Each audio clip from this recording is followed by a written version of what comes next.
জীবনে আমরা যা কিছু ভাবি সেটা কিন্তু আমাদের জীবনে কখনো ঘটে না। আর যা কিছু আমরা ভাবি না বা ভাবতে চাই না বা মনে আসেও না, সেগুলোই কিন্তু হঠাৎ করে আমাদের জীবনে সারপ্রাইজের মতো হয়ে যায়। ছোট থেকে কোনো দিনই ভাবিনি যে আমার জন্মদিনটা এইভাবে পালন হবে। আর আজকে আমার এক বান্ধবীর দৌলতে আমার এত বড় করে জন্মদিন সেলিব্রেট করা হলো। শ্বশুরবাড়ির লোকজন তো জানেই না আমার কবে জন্মদিন। আমার মেয়ে বড় হয়ে যাওয়ার পরে মামার বাড়ি ফোন করে করে ওই একটু খোঁজখবর নিয়ে নিয়ে জেনেছে মায়ের জন্ম তারিখটা। আর সেই সূত্রে ছেলে মেয়ে দুজনে বাবার থেকে টাকা নিয়ে ওরা একটা কেক এনে প্রত্যেক বছর আমাকে একটু কেক কেটে আমাকে আনন্দ দেয়। আর ওদের এই আনন্দ দেওয়া দেখলে আমার চোখের কোণে কিন্তু জল আসে। এই জলটা কিন্তু দুঃখের নয়, এই জলটা হচ্ছে আনন্দের। কারণ বাবা মায়ের পরে যদি কেউ থাকে তা হলো নিজের সন্তানরা।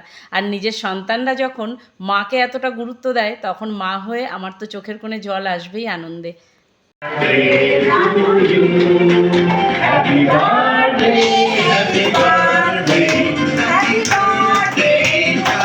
আমার এই বন্ধুগুলোর সঙ্গে আপনাদের আগে একবার পরিচয় করিয়ে দিয়েছিলাম, ওই যে কৃষ্ণকালীর মন্দিরে এসেছিল।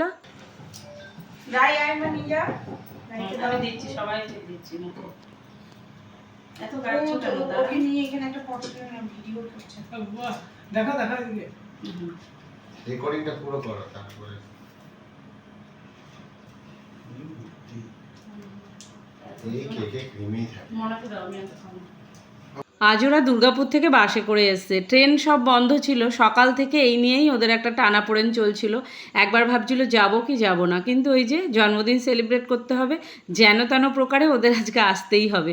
তাই জন্য ওরা বাসের টিকিট কেটে খুব কষ্ট করে গরমে এসছে বেচারা।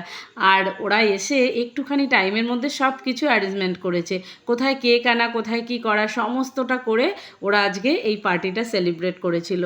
আমাদের টিম ম্যানেজার আশিস দা এত সুন্দর গান করে উনি, আর গানটা করছিল এসে থেকে স্পিকার ধরে ননস্টপ গান গেয়ে চলেছে।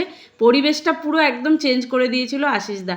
কিন্তু গানগুলো আমি আপনাদের শোনাতে পারছি না কপিরাইটের ভয়ে। আগে একদিন আশিস দার একটা গান আমি ফেসবুকে আপলোড করেছিলাম, ফেসবুক থেকে সঙ্গে সঙ্গে আমাকে কপিরাইট করে দিয়েছিল, আর আমাকে ওই ভিডিওটা ডিলিট করতে হয়েছে। সেই জন্য মিউট করে আমাকে ভয়েস দিয়ে ভিডিওটা এডিট করতে হয়েছে। না হলে দেখতেন গানগুলো এত সুন্দর করছে আশিস দা, আমার তো খুবই ভালো লাগছিল। এদিকে কেক কেটে সব খাওয়া খাইয়ের পালা, সবাইকে কেক কেটে খাওয়ালাম। আর ওরা যে মুহূর্তে ঢুকছিল তখন আমি আনন্দে এত বিভোর হয়েছিলাম যে ভিডিও করতেই ভুলে গেছি। না হলে ঢোকার মুহূর্তের ভিডিওগুলো দিলে আরও দেখতেন যে কে কী করছিল। তো যাই হোক, আর তিশান কিন্তু ওখানে ননস্টপ বসে কেক খেয়েই যাচ্ছে। বাড়িতে কোনো অনুষ্ঠানে কেক আনলে তিশানের কিন্তু কেক খেয়ে একদমই পোষায় না, ও কিন্তু ননস্টপ কেক খায়। আজকে কিন্তু খুব বেশি খেতে পারলো না, যাই হোক যেটুকু খেয়েছে ওটাই অনেক। আমি ভালো করে পরিষ্কার পরিচ্ছন্ন করে দিয়ে এবার সবাই মিলে বসে পড়বো আশিসদার গান শুনতে। পরিবেশটা একদম অন্যরকম করে ফেলেছিল আশিসদা গান করে করে। নিবেদিতারও খুব সুন্দর গান করে। নিবেদিতা বলল আমার গানগুলো কিন্তু ভিডিওতে দেবে না, সেই জন্য আমি গানগুলো দিতে পারিনি। নিবেদিতার গলাটাও খুব সুন্দর। তারপরে ওরা আমার জন্য এনেছিল খুব সুন্দর একটা শাড়ি, আর আমি বরাবরই মেরুন কালারটা একটু পছন্দ করি। আর ওরা কি করে বুঝতে পারলো জানি না, ঠিক মেরুন কালারেরই একটা শাড়ি আমাকে ওরা গিফট করেছিল। শাড়িটা কিন্তু আমার ভীষণ পছন্দ হয়েছে। আর ওরা কিন্তু ওটা বুঝতে না পেরে বারবার জিজ্ঞাসা করছিল শাড়িটা কি তোমার পছন্দ হয়েছে, মুখটা ওরকম কেন। ওরা আমাকে বুঝতেই পারিনি যে আনন্দে আমার মুখটা ওরকম হয়ে গেছে।